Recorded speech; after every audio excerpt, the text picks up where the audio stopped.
Hey, Peter. Yo. Don't play this.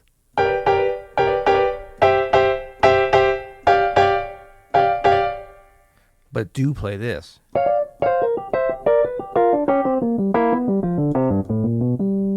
you got it. I guess.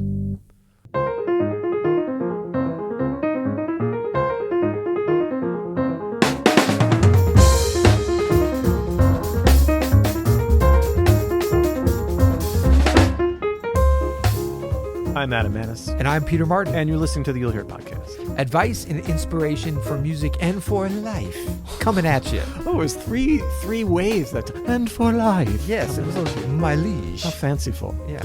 Well, today we are talking about a new series that we're starting called Play This, Not That. It's kind of like this old, New Yorker-ish, eat this, not that kind of vibe. Yep. And we thought we would start with one of our favorite forms, the blues. Who doesn't love the blues? I like the blues. I like the blues. Yeah. Do you like the blues? Well, I like the blues. If you don't, I'm not even that interested. That's right. In what you have to say, and don't even worry about it, because we thought we could kind of just juxtapose some different ideas. Like there are things we could play. Yes. But then there are things that maybe we should play. Right, exactly. You know? I don't know. And do you really want to play that versus you really want to play that? Yeah. So we're going to get a little dogmatic because we're going to go to some sort of polar opposites. Like, that sounds like crap. That sounds great. And within that, though, we hope that all of our stories will be there to come out. This is not about saying you have to play it is a little bit like saying. No, you know what it is? It's not saying never play this and always play that. Oh, I'm going to be saying that. No. No, it's really not like that. It's really more just if you play this, you might like this. That's right. Right? This might be a little better. In fact,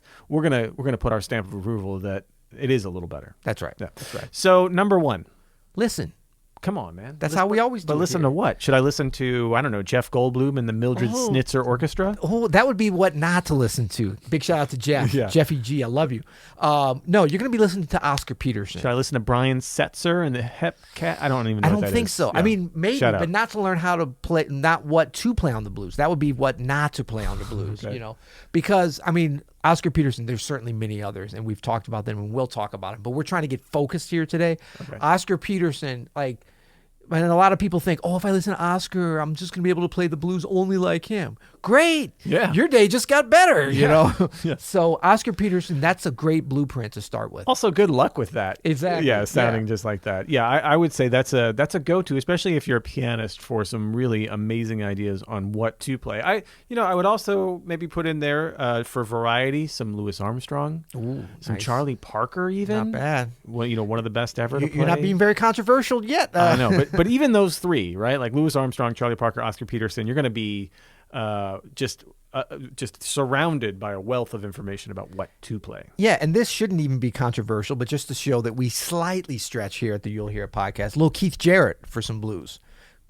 No, he's saying no? No, I'm just kidding. Okay. Yeah, of course. No, it's not just about the overtly bluesy Don't come at me, bro. players. But look, Oscar Peterson, that's a great, so much blues depth and just in a great situation of jazz piano there. So let's get into some of the meat of this. Yes. So number 2, don't play a new blues scale for every chord. No, because it'll sound like...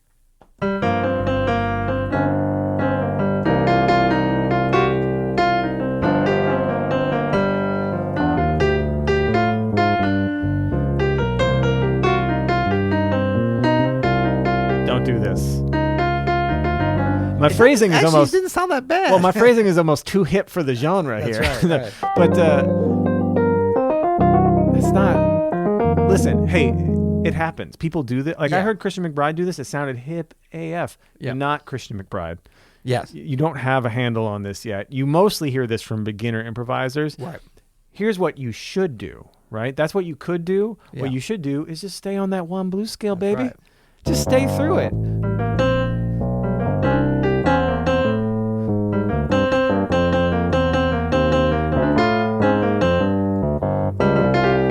Wait, you're still there. I'm somewhere else. Yeah. Is that okay?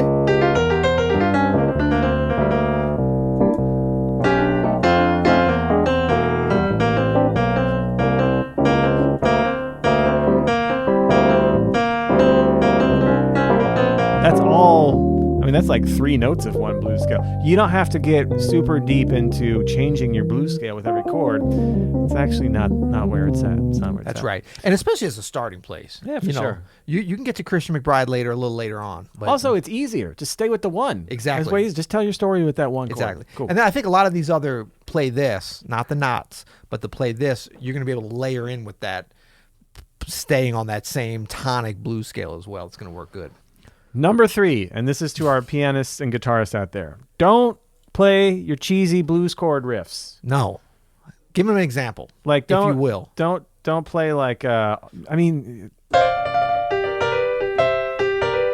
like, yeah, my mama done told me. Yeah, No. I mean, especially in this jazz context, right? No. Like it's really kind of out of the or even like some more of like rock and roll style. That's blues. right. That's right. out You get a lot of rockabilly, rock and roll, Yeah. great stuff, but not the blues. Really. Again, there's Based nothing upon the there's blues. nothing wrong with any of that. Like it's not wrong per se to. I mean, you're not in the Monkees though, so you don't have to feel like you can. Don't play the blues like a monkey. Yeah. That's exactly. What you could do instead, though, if you're feeling a little too seen right British. now in this moment, if you're feeling a little too called out, Yeah. instead play some bluesy double stops. Yes. You show him, Peter. Well, that's.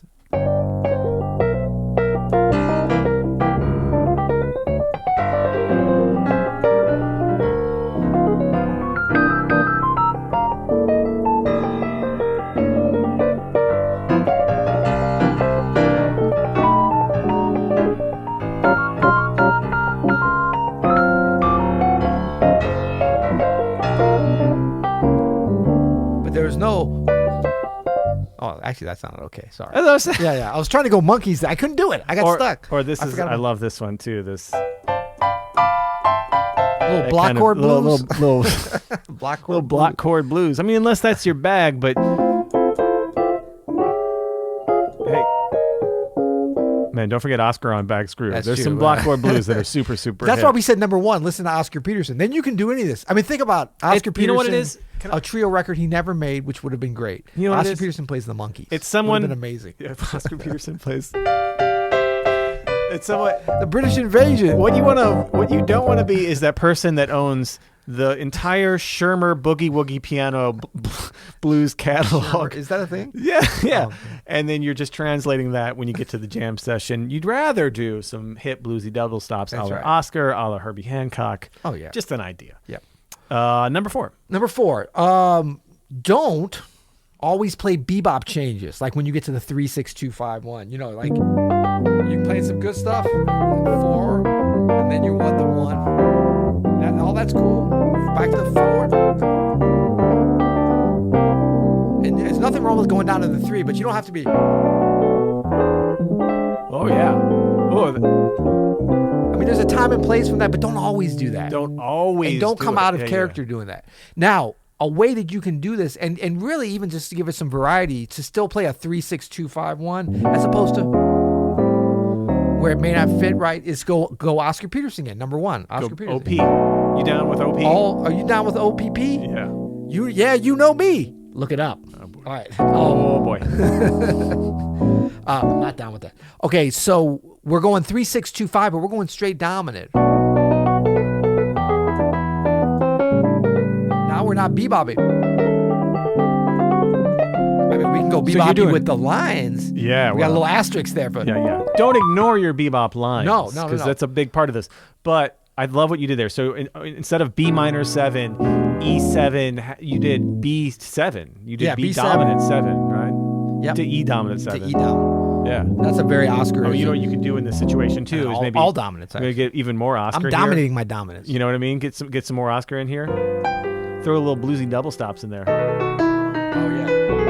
Yeah. into exactly. your dominance. It's great. Exactly. And then, if yeah, like you said, don't ignore the bebop line. So like if you go.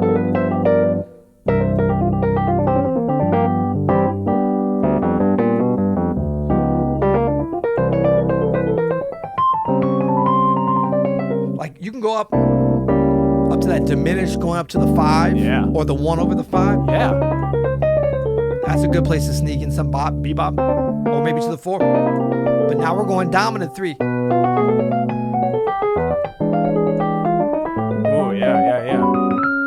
Then it's a more adventurous bebop over the blues, gives you some place to come back. Alternatively, one I like very, very much so is you're on the 3 there. You're on that B minor. Yeah. How about the flat 3 diminished? Yeah. For a little more transition. A little more ambitious bebop stuff. Yep. Woo. Stop. Don't hurt them. Stop. All right. All right, I love number 5. Don't play rhythmically ambiguous crap. No, don't play that. But what do you play?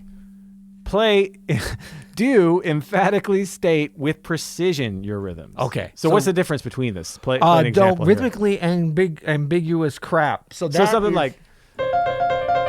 Right. So now you've got the right notes. You're not on like the wrong blues scale. You're at the right place, but it's just like you're trying too hard. Yeah. But yet you're trying not hard enough at the same time. It's such a weird thing. Like in order to play, you're trying hard, but you're not trying right. You're not trying right, and you're actually not trying hard enough. So if you're going like, let's see, 2, 3. What tempo you want? 1, 2, 3, 4.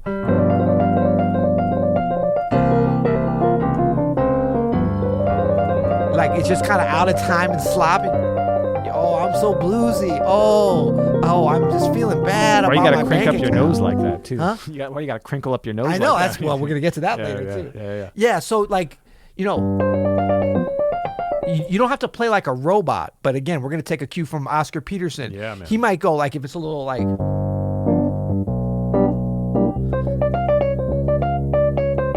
He might kind of, that's a bad example, but he'll lay back. What was that line we were doing on the other day? Yeah. And he lays back on it, but it's not like it's not rhythmically ambiguous crap. It's phrased and then it's humanized by laying back and pushing forward. So you've got to start from a place. Practice this, which is chord, where everything lays right. How great did that feel? You just hitting on the 1 there, man. That's exactly. Be confident with your rhythms. You know what I like to do with students sometimes is try singing your rhythms. Try singing what you're about to play because it really helps you to get a confident sound in your rhythms. Yeah, and with precision in your rhythms and where you lay your phrases comes that confidence, right? So if it's for sure. Later on, you can get but don't start there because it's going to be rhythmically ambiguous crap. Yeah. Also known as rack. Rack. Rack. Number 6 is to don't play random one-off phrases. Do play repetition intelligently. So don't ramble on your blues. 2, 3.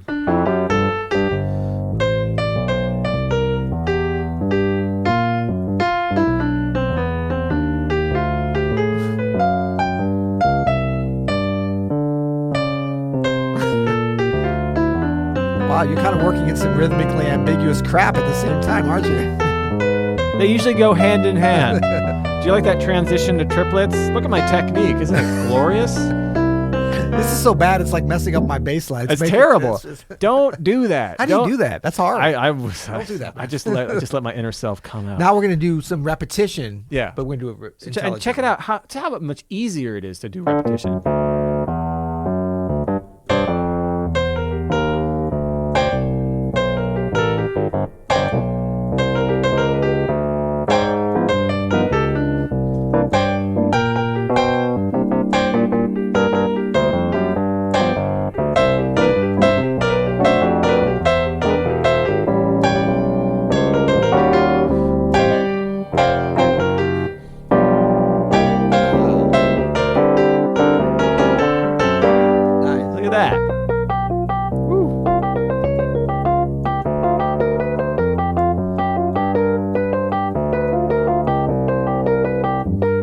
I might have got a little too intelligent. Don't get too intelligent either. That's number 6B. But the faith comes by hearing. Faith comes by repetition.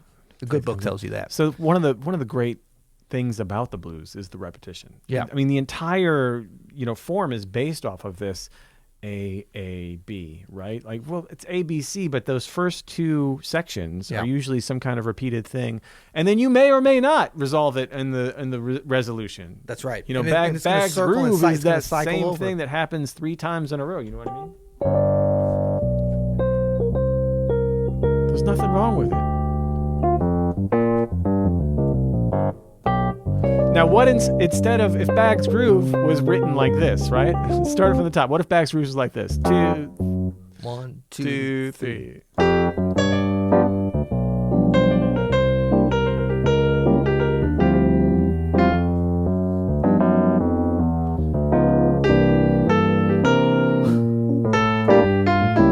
Me no like it.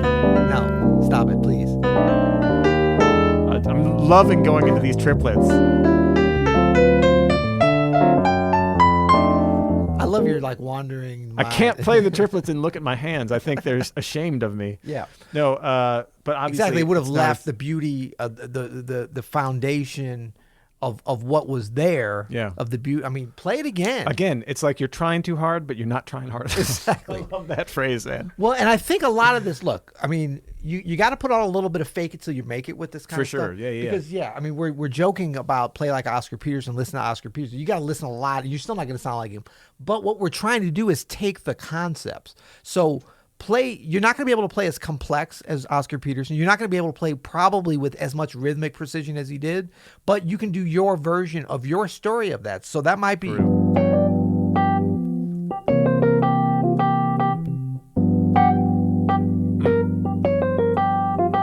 So you play it again. You know, like faith comes by hearing. You got to repeat some stuff. Absolutely. Tell your story.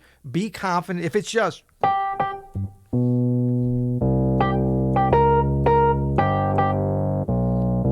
Leave some space. But do it with rhythmic precision. And then later on, you'll be able to, Oh, I'm starting to sound like the Monkees again.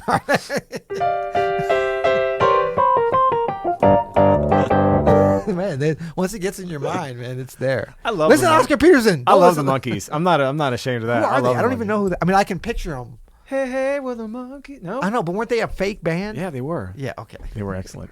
Number 7. This is important.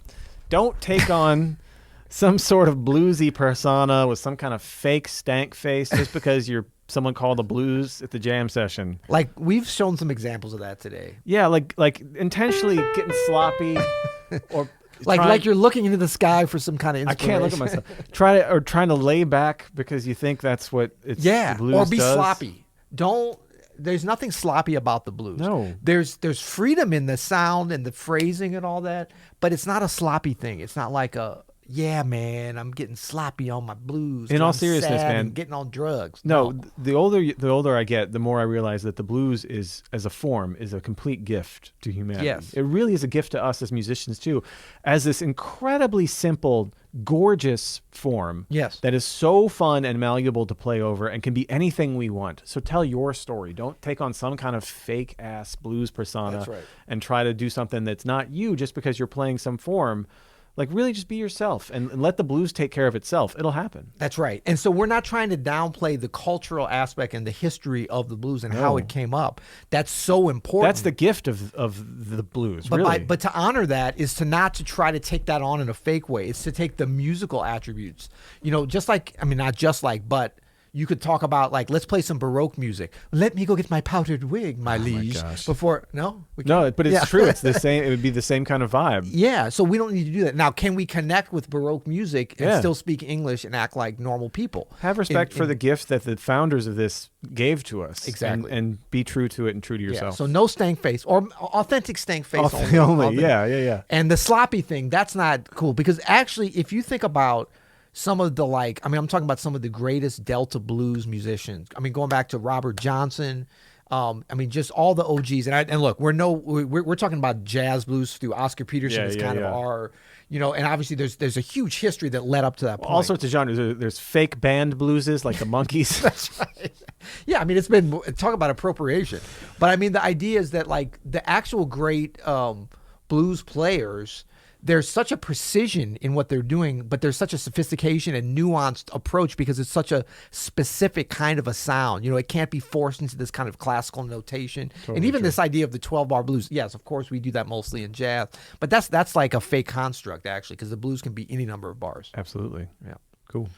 But did we say what to do, but not to be sloppy and all that? We said number 7, this is important. Yeah. We got to end on a positive. We got a little dogmatic. No, but this is going to be a little negative. No, just realize you have that freedom to tell your own story. So tell your story. That's what it is, right? Yeah. So don't take on that fake bluesy thing, but do tell your story and step into that role of saying, I'm going to be the best blues player I could be.